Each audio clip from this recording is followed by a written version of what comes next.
Hi, welcome to Introduction to Business Week 2. I'm going to be talking directly to you about our topic, markets, and particularly what's the relationship between markets and business and how we understand economies as a whole. So you'll have the slides. You do have the slides by the time you're watching this, and I will speak to a printout of my slides here.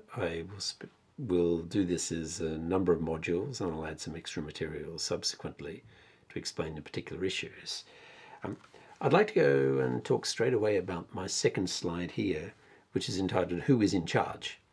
And this is a really important point because human beings are very hardwired to think in terms of who is in charge, who is in control, who's making decisions. This is a basic human instinct. We want to be in control of our world around us, of our physical world, our material world, our social world, but very often we don't have control. One of the really striking things, of course, about the COVID-19 pandemic is it revealed to people how you can have the best laid plans, you can be completely organized, you can work for a highly organized company, or an organization, everything can be laid out, and then suddenly we're hit by things beyond our control. And coping with that lack of control can be a challenge, particularly if one tends to be a little bit of a nervous disposition. We tend to be a little bit anxious, worried that we may be buffeted by things that we can't control. Those who are much more relaxed and people from a cultural background who are relatively content with just letting things be, maybe are less concerned with that impulse to control. Control deeply is tied to what we call agency, our sense of our individual capacity to change the world, to control the world, of course, to impact on the world in predictable ways, and to respond effectively to what the world throws up at us. So when we talk about market systems, immediately this issue arises of who is in control. Now, many critics of capitalism, of business, tend to speak of big business, of powerful big businesses, and suggest that a few faceless people in the boardrooms or the CEO offices of large companies are somehow controlling the system. And a lot of our discourse, a lot of the stories we talk about how society works, about how business works, tends to reduce it to images of a machine. And a machine implies that someone is in control. We have a system, or we have a system of systems, which is a slightly more sophisticated version of it. And the implication here is that somehow people should be in control of the system. It should be accountable. The system should work for us. Now, when we speak about a market system, its great strength, but also what I think is so terrifying for many people about market systems, is that actually no single person is in control. The government is not in control of it. Government sets important conditions within which markets proliferate or don't, which often has its own problems. But it doesn't control the actions and can't even begin to control the actions of a huge array of participants in a market system. So I'm going to say explicitly that the beauty of a market system rests in the fact that there is nobody in control. That's not to say that the system is out of control. It's one thing to say there is no single person in control. It's another thing entirely to say that somehow the system is out of control. That rather, very much like our natural ecologies, the natural world, that there tends to be equilibrium. We tend to arrive at certain healthy balances unless we're buffeted by some major external shock. And that this is the great strength of the system because it allows the system to be relatively flexible. So, of course, we all know that market systems and capitalism are associated with self-interest. But what's really striking with market systems is that it works both because of self-interest and also despite self-interest. So that people are out there looking to promote their own interests, but the system works in such a way that self-interest ultimately serves, on balance, collective and individual welfare. Very famously, Adam Smith, the great pioneering Scottish economist, said it wasn't the love of his fellow man that got the butcher, the baker, the candlestick maker out of bed early in the morning to carry out their trade. It was self-interest. They needed to get up, to go to work, in order to earn a living, in order to make money, to do the things they want to do, to care for their family, to provide education for their kids, to enjoy the good life, to pay for medicine if they fall ill, for example, maybe to donate to a charity that they care for. So self-interest motivates people to meet the needs of others. This is the basic logic of a market system. And in order to continue to earn income, to do all those other things we want to do in life, to pursue our conception of the good, we need to engage in mutual adjustment. And in the reading for this week, Charles Lindblom, a very famous scholar of markets, of politics, of enterprise, and the relationship between market and politics in particular, has very much emphasized this notion of mutual adjustment. If you go into a marketplace, let's say you get up early and you go to the flower market. There's about 4 different flower markets in Tokyo. You want to buy nice flowers because you're a florist. You need them either to do your floral arrangements, which perhaps you provide to companies and stores.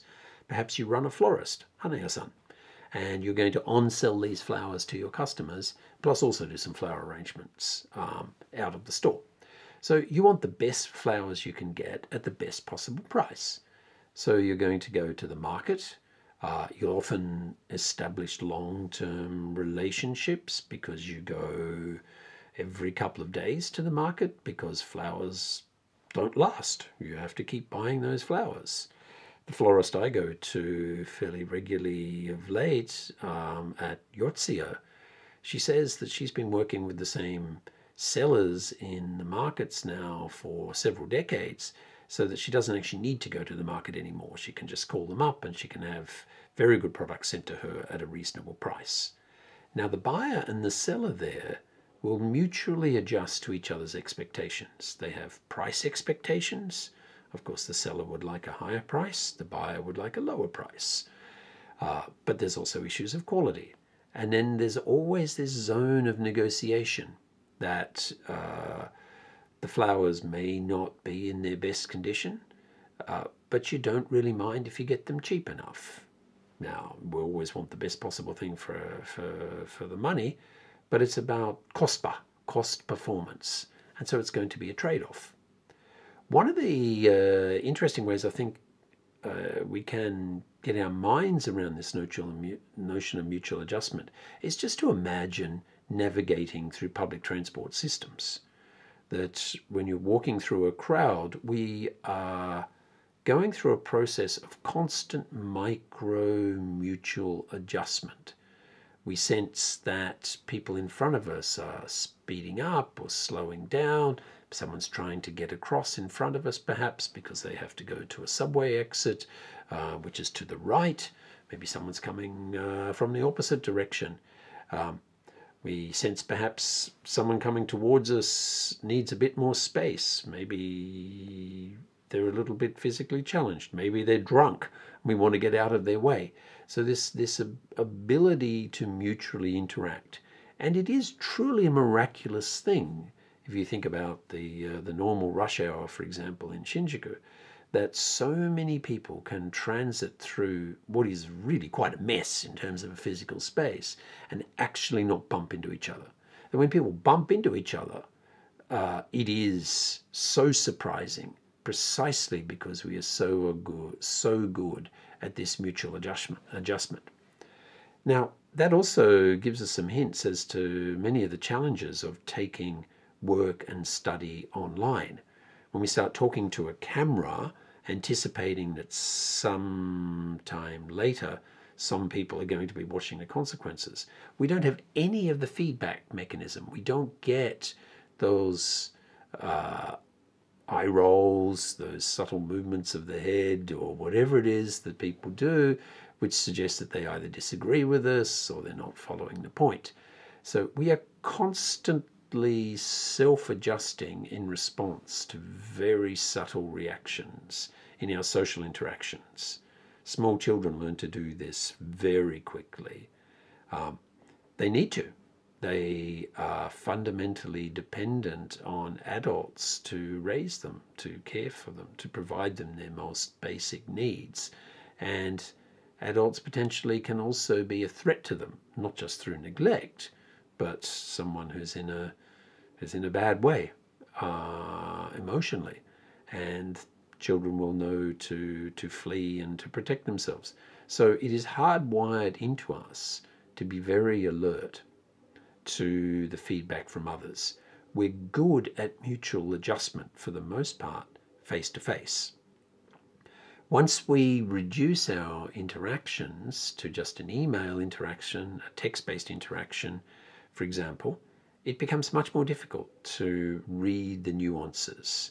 So although the modern technology makes it seemingly exciting that we can collaborate with people from all over the world, the inherent dynamics of face-to-face business and that nuanced mutual adjustment that we undertake is a challenge in a virtual age. Eventually, as the technology gets better and better, the resolution of Zoom gets better, for example, they will be less of an issue. Now, in terms of really basic business issues, just a simple point: for every buyer, there is a seller. Okay, and for every seller, there is a buyer. That sounds obvious to state. Both people come to the transaction, looking for maximizing their own interests, but ultimately it's a win-win situation. Very simply put, if I buy something at a certain price, the seller values the cash over the particular thing that they sell to me. So the critical thing here is that all transactions rest on an asymmetry of values. So if I could sell this, simply it would be because someone else would value the information that's written here more than whatever price that I put on it. I'd like to think I could sell it for a high price. That's not the way we work. We charge you up front to get into university, then you just have to cop it, I'm afraid. And it's more of a command system rather than a spot market, and I will talk about that in a moment.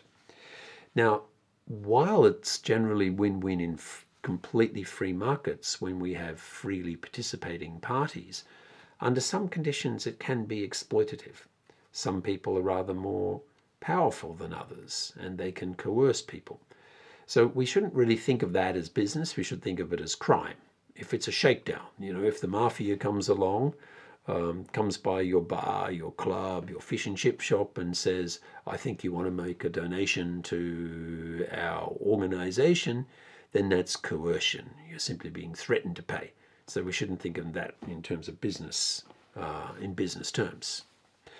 There are a lot of grey areas when a company becomes absolutely dominant, when there are no other sellers of the particular thing you want, or no other buyers of the thing you want, then you can run into real problems of being exploited. By the way, in terms of basic terminology, when a company is dominant, it is the dominant seller. We speak of monopoly. I think, as you all know, the game is named after that, Monopoly. Okay. Monopsony is when you only have one buyer in the market. So monopoly is when you have a dominant seller in the market, and monopsony is when you have a dominant buyer in the market. And that's a common problem, for example, if you have fragmented producers. So if I have a small dairy farm and I'm making milk, and I have to sell my milk every single day because the milk will go off, of course, and there's only one supermarket chain to buy it, they're in an incredibly powerful position. And so what we do see is governments creating a lot of rules about fair competition to try and make sure that companies don't take advantage of their relative market strength. And we'll come back to that when we talk about issues of governance. At this point, I want to stay much more focused on the nature of a market system. So I pose a question, what makes a good coffee shop in the lecture notes? And that's something we can talk about when we do an interactive session. But obviously it's product, it's performance, it's place, it's a whole range of things in addition to the coffee. In some cases the coffee can be terrible, but the coffee shop can still do quite well as a business. So in our next interactive session, we'll throw this over to you and ask you to think about, what does make a good coffee shop? What are you looking for there? Okay, let's talk a little bit about the nature of cooperation. This is our fourth slide. So, as I say in the notes, cooperation is not just linear but multilateral. What that means is we're cooperating with a whole range of people across a wide range of dimensions. We often speak about the linear cooperation when we talk about a certain product coming to market. Let's run with coffee. So, of course, you've got coffee bean growers in many places in the world. One of my very favorite coffees comes from Papua New Guinea, a type called Siguri in katakana, in the Papua New Guinean highlands. So you get the growers of the coffee. You then, of course, see the people who run the coffee plantations employing people because they simply can't maintain an entire coffee plantation by themselves. So there are performances there. There are transactions, a win-win relationship with someone who has the coffee plantation in New Guinea.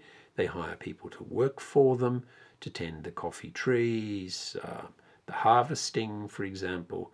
Later on, the initial processing of the coffee beans. Then, of course, the coffee beans have to be packed. They have to be shipped. Let's say they get to Tokyo. Now, they might very likely be roasted here in Tokyo. It's better for the coffee beans to be kept raw and then roasted just before you want to use them. Indeed, there are some nice roasteries now here in Tokyo which will roast your beans to order. Yanaka coffee is one that stands out. It's incredibly good just to sit around outside and smell your coffee beans roasting, and you can have them roasted to order. And it really does make a difference to have them freshly roasted. But of course, there are lots of professional roasters who are doing interesting things and then supplying restaurants, supplying a whole bunch of retail stores, for example, with the roast coffee. So a chain of people adding value. Eventually, the roasted coffee ends up in the cafe. It's ground, of course. The barista makes the coffee. The coffee is delivered typically by the waiter, perhaps the barista directly in a small place, to the customer.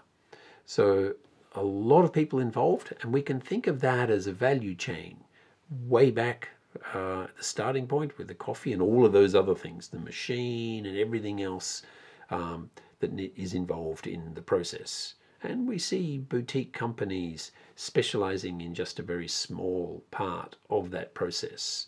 For example, in Japan, several boutique companies that make coffee grinders, who make hand pour coffee instruments, so the filter papers and whatnot, even with proprietary technologies.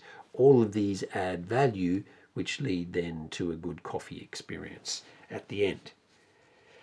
Now, none of these performances are, in the words of Lindblom, random, accidental, or coincidental. They're deliberate. People are doing this on a regular basis. This is their business endeavor. This is how they earn their living. And when there is disruptions, it's shocking. We've seen several disruptions over the last decade. We saw with the 3/11 disaster here in Japan, the triple disaster, the Of course, we had the earthquake, then the tsunami, and then, of course, we had the radiation problems with Fukushima. That led to a whole range of issues, a range of knock-on effects. And that reminded consumers, ironically, of how incredibly stable market systems are. Suddenly, things that were just normal in terms of their availability were not available. Suddenly, there was difficulty in getting milk. Now, why was it difficult to get milk? The disaster didn't affect cows directly.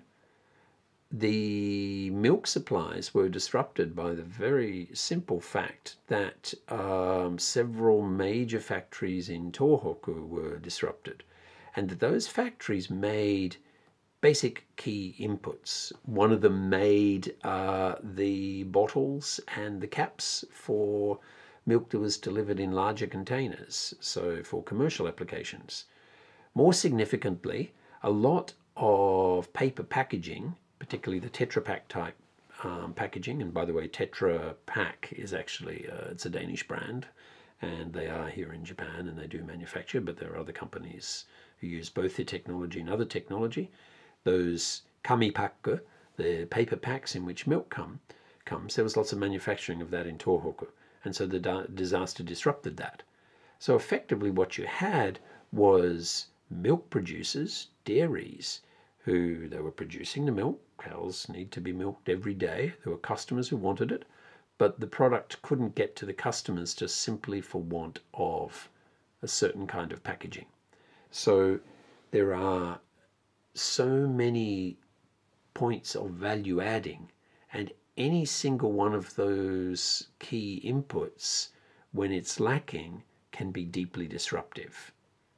And we see this in a whole range of industries. It's particularly striking, for example, in the creative industries. If you're making a movie, you can have everyone there, but if the camera technician sleeps in, then it doesn't matter that you've got Brad Pitt and other A-list actors standing by and everyone else and the sandwiches and everything there, that if someone who knows how to use the camera isn't on site, then you don't make a movie. Okay, so we talk about the humdrum versus the creative inputs in the creative industries, but this is vitally important. So there is actually great predictability in market systems. You know, the cameraman makes sure to get out of bed and get to the shoot on time, because in the famous Hollywood expression, you'll never work again in this town if you get it wrong. Okay? Reputation becomes an incredibly important asset. You have a reputation for being a reliable supplier, a reliable performer, delivering your performance, adding value so that then other people can add value as well. And this leads to predictability in the delivery of products in a capitalist system. So we can think of what most of us do in a modern market system as really providing specialized performances. And this is the language that Lindblom uses. It's a little bit surprising as a language. We tend to think of performance as being on stage, being an actor or whatever. I'm performing now, although in front of a camera, not in front of a live studio audience, as in a classroom. But this is what we do. Of course, some people still make physical products. What's very clear, though, is the very fact that so much of our economy has been able to go online with the COVID-19 pandemic shows that only a minority of people now are actually in the business of making physical products. So much of what we do is knowledge-based value adding that in some sense can be understood as performance. So when we think about markets in general, what we're seeing is that they have evolved over time. They have a range of underlying physical properties in the sense that they are tied to places, and historically that was much more important than it is today. Again, the pandemic shows that actually much of what we do in business doesn't need to be connected to a physical place anymore. And this is going to be one of the really interesting sets of issues that arises in a post-COVID pandemic capitalism. We already have seen, for example, that the trading floors of stock exchanges, such as the Tokyo Stock Exchange, has been completely done away with. It's all virtual now, and that actually there is really no reason for anyone to be at the Tokyo Stock Exchange in Nihonbashi, that actually that can happen virtually and does happen virtually from pretty much anywhere. So in the next section, I will talk about how market systems can work as a peacekeeper.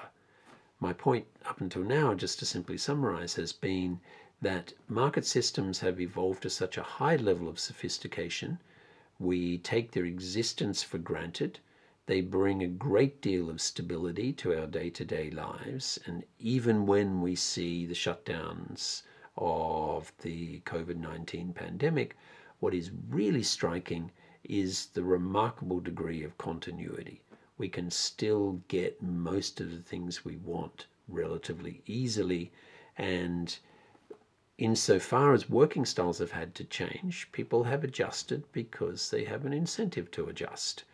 And market systems empower us, reward us for making that adjustment. But also they punish us if we don't make those adjustments. And we are seeing that there will be, and there already are, quicker victims of the pandemic. Simply those companies that haven't been able to respond rapidly to the operating difficulties that we face. Many of the reasons why some companies get hit harder than others in the same sector is that ultimately they didn't embrace the technologies, the way the world was changing. In recent years, they were putting off those decisions, for example, about automating